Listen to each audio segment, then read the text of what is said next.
By the close of the 1850s, the 78th Highlanders had completed their second seminal campaign in India. The first, in 1803, under Wellesley, later the Duke of Wellington, had seen them gain their most cherished battle honour, Assay, for their distinguished conduct in that action. The second was the campaign to suppress the Sepoy Mutiny of 1857 to 1859. During this campaign, the 78th participated in many actions, including the Battle of Cawnpore and the relief of Lucknow. On their return to Scotland in 1859, they were heralded as the saviours of India and the heroes of Lucknow. With their tattered uniforms replaced, the regiment was deservedly proud of its performance in India, and the 8 Victoria Crosses awarded to its officers and men while in action against the rebels.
With the obvious complexity of this uniform, I thought I'd include a small rundown on exactly what you're seeing.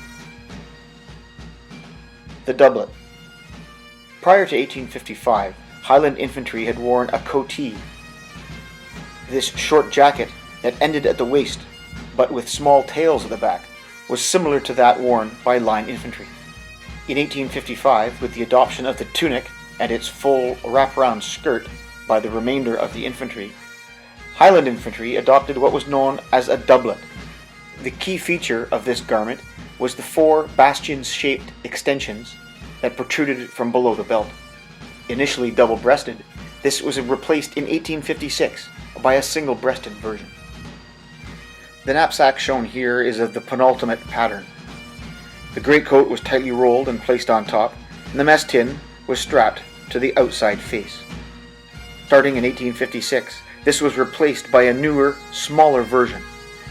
It featured a different and perhaps more stable arrangement of suspension straps, and outwardly, the mess tin was moved to the top of this knapsack with the greatcoat folded and strapped to its face. I'd like to thank Jonathan and Tom, who I've mentioned in the previous video. They presented me with this replica of a 78th cap badge, and it was due to this that this whole concept started. As for the remainder of the uniform, the hose tops are Menzies, the facings are buff, the hair sporn is of an earlier 6-point pattern, used until the late 1860s, and the tartan is of course Mackenzie.